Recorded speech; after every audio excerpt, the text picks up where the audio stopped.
Now turn to section 4 of your listening question booklet. Section 4. You will hear an introductory lecture about vegetarianism being given by a nutritionist. First, look at questions 31 to 40.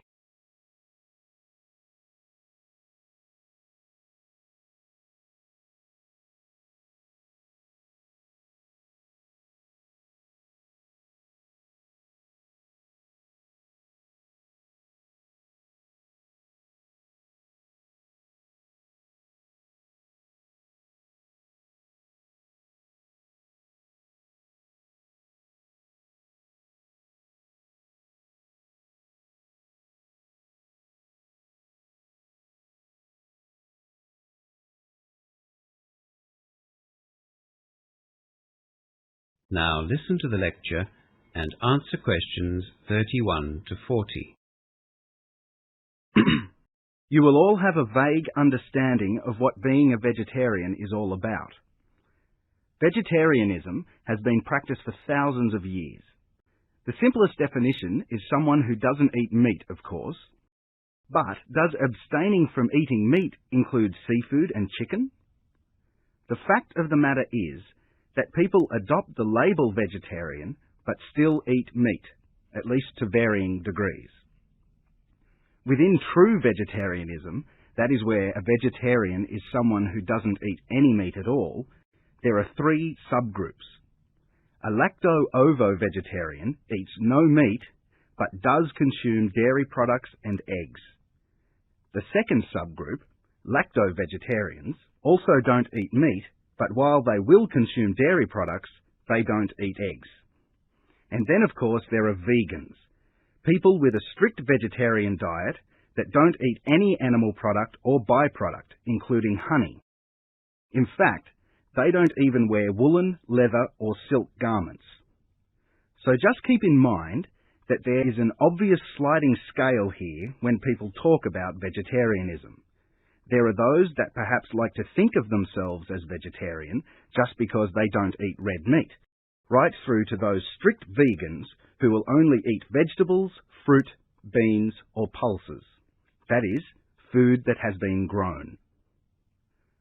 For our purposes today, we'll be talking about vegetarians as those people who don't eat any form of meat at all, red meat, fish, or poultry, but do use dairy products and eggs. Lacto-vegetarians and vegans are not in the majority anyway.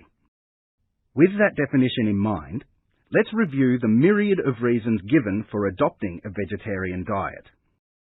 These include all sorts of preposterous theories that claim all humans should be vegetarian simply because it's natural, or that humans are naturally vegetarian because biologically we resemble plant eaters. In the real world, vegetarians, generally speaking, accept that humans are omnivores. They are capable of eating both plant and meat foods.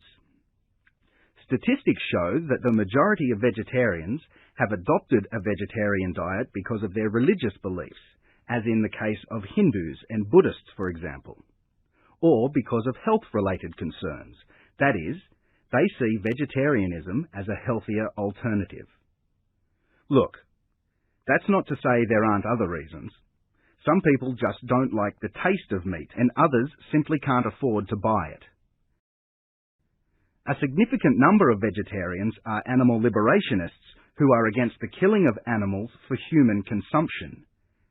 These vegetarians have taken the step of refusing to eat meat, and in doing so, show that they don't condone those killings. They see the whole industry as barbaric. In the past, at least in my social circle, such a cause was seen as noble, and many of us held vegetarians in high regard.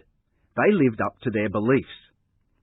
In more recent times, as we see the disastrous impact of introduced hooved animals on lands and the amount of resources used to feed stock at the expense of using arable land for crops, their noble cause has been ecologically justified as well. Land resources, and arable lands in particular, are scarce and becoming scarcer. Perhaps it is wrong to allocate these resources to raising those animals which provide us with a food source that we can live without. But is this the case? Can we live without meat in our diet? And is living a vegetarian lifestyle indeed more healthy, as advocates would have us believe? Vegetarians claim that a well-balanced vegetarian diet will supply all the essential nutrients we need to be healthy. In Western societies, as late as 20 or 30 years ago, there were many myths about vegetarianism. Those switching to vegetarianism would be warned about serious vitamin deficiencies. Statistically, though, the vegetarians are supported in their claim that vegetarians are healthier than meat eaters. The incidence of heart disease and cancer, for example, are significantly lower in non-meat eaters. In fact, it's claimed that the risks from certain cancers are reduced by up to 40% in a vegetarian diet.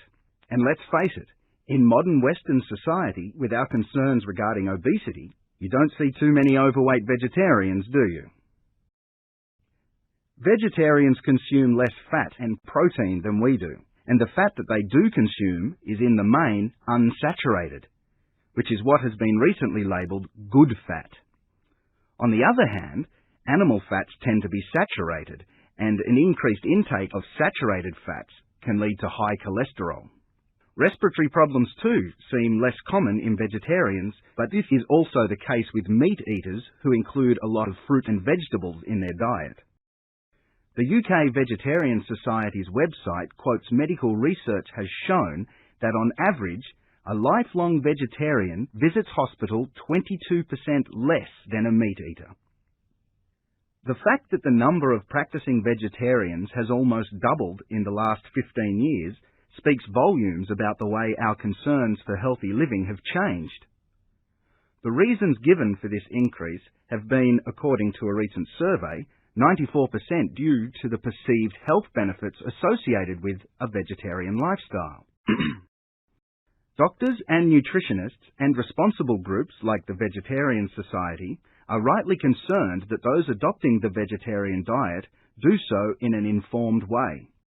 There are health benefits to be gained by turning vegetarian, but there are also guidelines that need to be followed.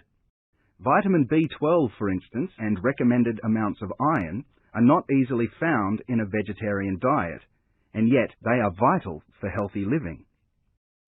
So, where can such vitamin and mineral replacements be found in the vegetarian diet? Well, for the average vegetarian, good sources of iron are spinach, prune juice, or dried fruit. Vegetarians are advised to eat these foods with fruit juices, which will increase the amount of iron absorbed.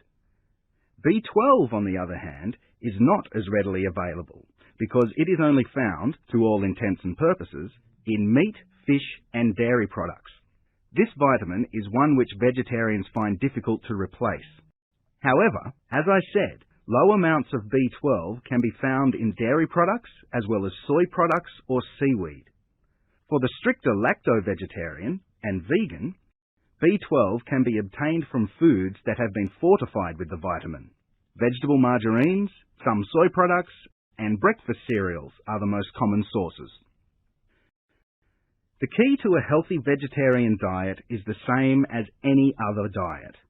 Eat a wide variety of foods including grains, fruit and vegetables, beans, pulses and nuts. Vitamins and minerals must be included in the vegetarian diet, just as they have to be included in a non-vegetarian diet. You can argue all you like about vegetarians being healthier, but I'd suggest that you consider a well-balanced diet first and foremost. Whether or not you include meat is up to you. A good vegetarian diet closely matches the dietary recommendations for a healthy meat-eating diet. There's an excellent website which I suggest you look at if you want further information on vegetarianism. It's www.vegsoc.org. www.vegsoc.org. That is the end of section 4 and the end of the listening test. You now have half a minute to check your answers.